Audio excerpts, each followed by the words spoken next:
This is CrossblogXTV. Don't forget to subscribe, like and share. Ẹ ṣáà mọ̀ pé bàbá Adebayo àwọn fi kan pé méjì lórí ọ̀rọ̀ àwọn tó lọ ṣe protest. Bàbá Adebayo ti charge o. Wọ́n ní ládùúrú ọgọ́rọ̀ èrò tó ń pa ní ìlú Nàìjíríà, tó ń pa ní ìlú Kwara.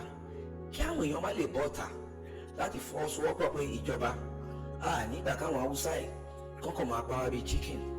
But instead of that, wọ́n choose láti lọ protest lórí ọ̀rọ̀ election. Bàbá ní àpò ara wọn ni wọ́n ń jà sí o.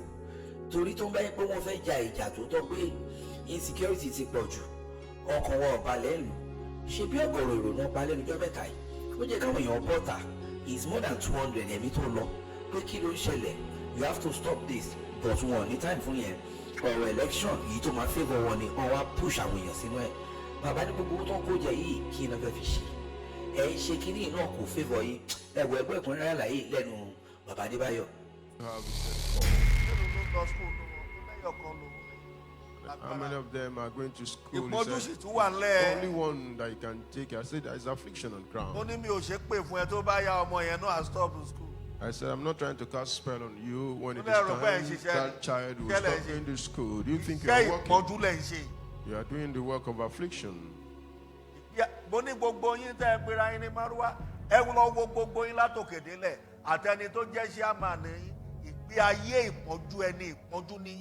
And I told them, all of you that are into this business, check yourself from top to the bottom, including your chairman. Your life is a life of poverty, life of affliction. You did not go into farm. Look at something now. I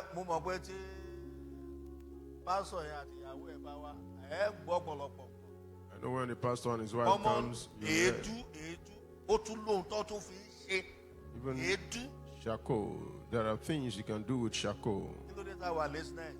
Why are we being lazy? Why are we being lazy? Why are we being lazy? Hallelujah. Hallelujah. Hallelujah, Dada. Hallelujah. Going to my own farm tomorrow. I'll come back on Saturday.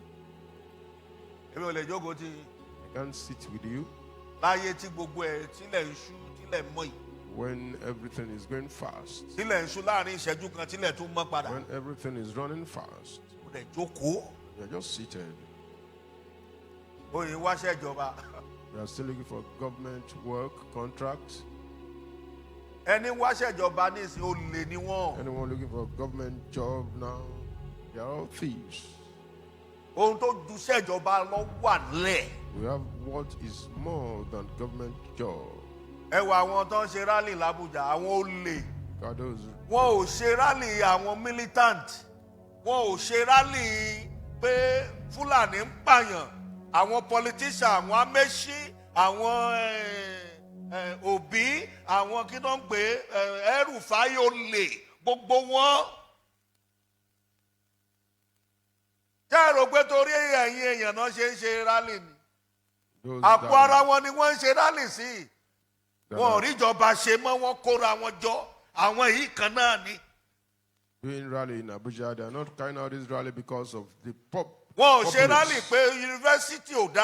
they are not doing this because the people are being killed. Universities are not killed.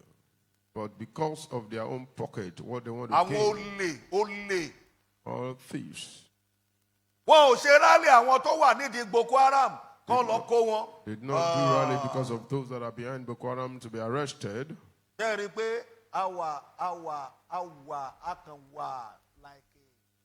Don't do but we are all behaving like Dundee United.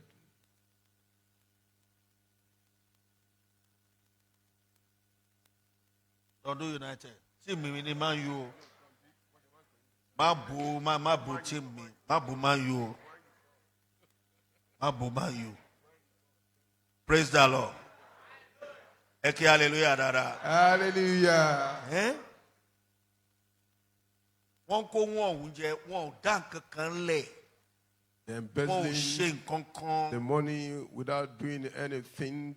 They are not establishing any business. They are not empowering anyone. Sókàwé nínú wọn. Ààrẹ ní kówó sí trailer nílẹ̀ Haúsá ẹ̀. You can see some Tírélà of epo them tán lòdò owó sí nínú. loading money in soccerways and trailers and the rest like that.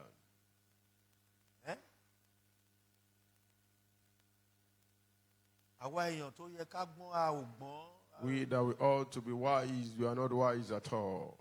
Ó mọ̀ pé wàá dìbò báyìí, àfiṣe ni, ẹ gbọ́dọ̀ dìbò. I know it's a must, you go and vote.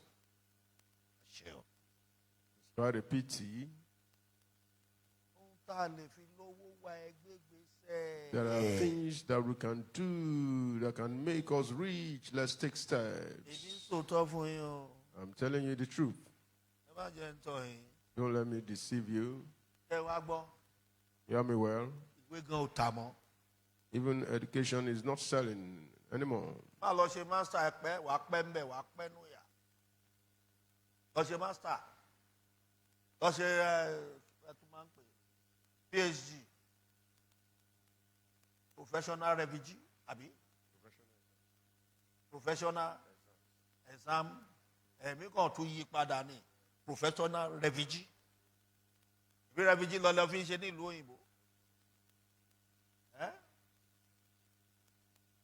Ẹ jọ̀ọ́ mo bẹ̀ yín o. Mo bẹ̀ wá. I beg of us. Mo bẹ̀ wá. I beg of us. Èmi ò béèrè owó lọ́wọ́ yín o. Èmi ò fowó ṣọ́ọ̀ṣì yín jẹun o. Not asking you for money. Mi ò fowó ṣọ́ọ̀ṣì yín jẹun. Not using your church money to eat. Praise the Lord. Hallelujah. Ẹ kí hallelujah dáadáa. Hallelujah.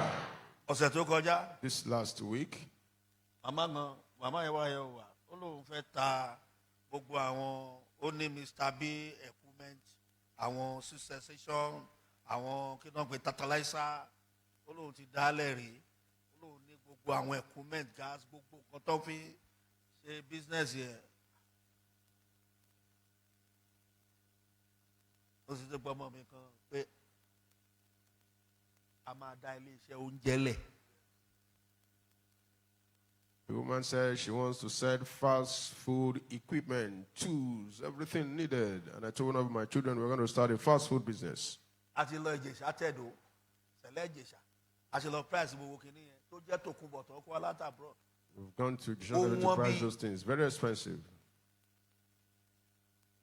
Wọ́n á ní mama èrò lẹ fẹ́ tà. And I asked her how much do you want to sell it? Ṣètò wẹ́ẹ̀sì tó kọjá ó péjọ mẹ́jọ lé ní nínú ọ́fíìsì mi. Just last week Wednesday. Ó ní dáàdi ó lóun fẹ́ ta nǹkan kan pé òun ò lè ṣiṣẹ́ oúnjẹ ẹ̀ mọ́ wàhálà ẹ̀ pọ̀ kìíní kan ó ṣà ń sọ ó ní àwọn dẹ̀ fẹ́ òun fẹ́ ta gbogbo kìíní yẹn ó ní kí lẹ fẹ́ tà mà ó ní gbogbo àwọn kìíní òun dá kìíní àwọn Mr. B kìíní lẹ̀ tó pọ̀ òun dá ilé oúnjẹ tó ti ń ṣe oúnjẹ ó lẹ́rù yẹn pọ̀ gan-an ẹ má bínú mà èèlò lẹ fẹ́ ta gbogbo ẹ̀. How much do you want to sell everything? Ló bá ní 3 million. And she said 3 million. Wọ́n á wo màmá yẹn báyìí. And I looked at her. Màmá yẹn ṣe padà lọ máa ta oúnjẹ. Daddy, mo fẹ́ pé 70. And I asked her, why not go back to the business? She said she's almost 70. She does not have the energy to support the business anymore. Ìrònú ló ń pa yín. And I said, Mommy, I think it's overthinking that is worrying you. That she wants to sell it. And I asked them to go and call one of my children. Follow this. They 3 million. To give you the money. Said, Daddy, what do you want to use them for?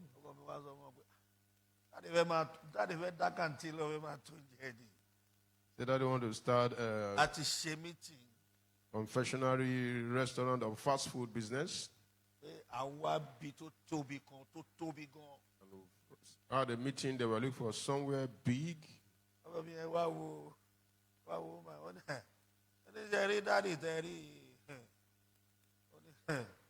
Daddy were very, very, very, very intelligent too. And he said, this daddy you are looking at is very, very intelligent. And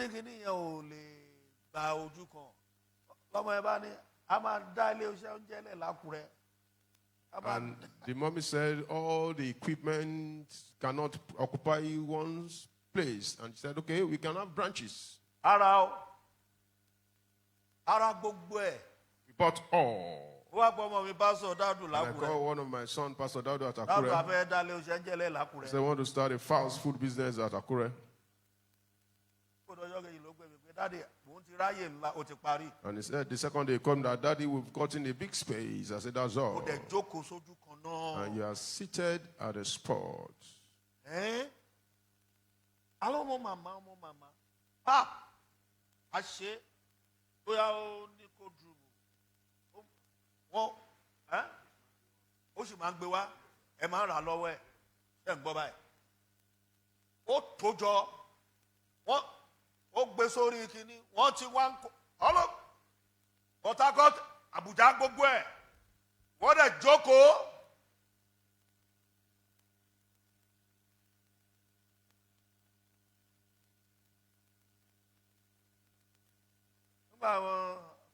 Nígbà àtọ́kọ́ ẹ̀ ń sọ̀rọ̀ last month. With her husband last month. Ó ní dáàdi ó ní ẹ wo ẹ jẹ́ ká pa travel yẹn tì ẹ jẹ́ ká pa kí la ń wá lọ tẹ́lẹ̀ èbó owó ni àti irú tó fún wa lówó. So let's forget traveling. We have some money and we've seen money here. And you are seated at the spot. It's not through prayer. Take steps. Take steps. God, man.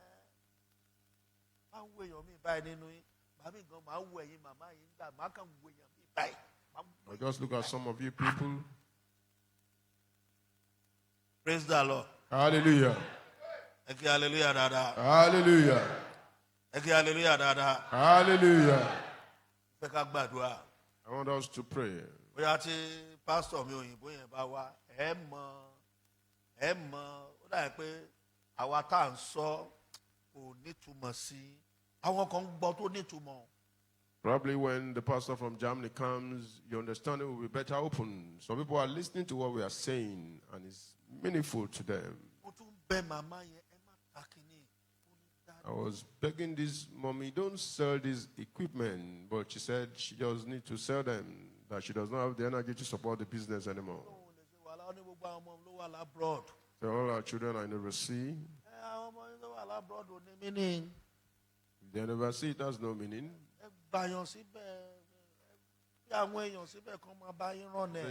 Get people to run the business on your behalf. He said, Daddy, if she's not there to manage it, they will run the business down. I hold on to that fact. If you don't have someone there that you can call your own person,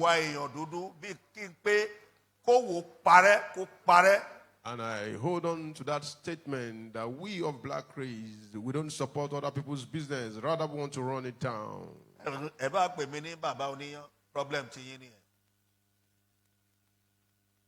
Prophet Oniyo, problem to you. Tẹ́ ẹ bá lè rí àmì ṣe gbogbo ogun tó lóhùn ní gbọ́ tó lóhùn ní gbà lórí ayé yín iná agbára Ọlọ́run máa jó dànù kí lè nǹkan tẹ́ ń là kọjá tó dàbí pé ẹ ti wá ọ̀nà àbáyọ ṣùgbọ́n tí ẹ ti rí ọ̀nà àbáyọ ẹ ti pàdé wòlíì yín ló fà ṣùgbọ́n arán mi sí ọ lónìí dádì arán mi sí ọ lónìí mọ́mì Olúwa lòun fẹ́ ṣe nǹkan ńlá nínú ayé yín Olúwa sọ wípé gbogbo tẹ́ ń là kọjá yín òun fẹ́ fi òpin sí kí nìkan tẹ́ ń là kọjá lórí ìgbéyàwó ni lórí ọmọ ni lórí iṣẹ́ ni níbi gbogbo ni bóyá ogun kan ló dàbí pé ogun yẹn le ẹ ti gbìyànjú kò tí ì sí ọ̀nà àbáyọ ẹ jẹ́ àjọ gbàdúrà ẹ jẹ́ àjọ wá ojú Olúwa kí làṣírí ogun yẹn gangan ẹ jẹ́ àjọ wádìí lọ́wọ́ Ọlọ́run ká dẹ̀ mọ ọ̀nà àbáyọ ẹ̀rọ ìbánisọ̀rọ̀ tẹ́ fi pè mí fún àdúrà àti ọ̀nà àbáyọ òun náà ni +234 7025 47 5427 +234 7025 47 5427 bẹ́ẹ̀ ṣe ń pè mí fún àdúrà lórúkọ Jésù ẹ máa rí ìyanu.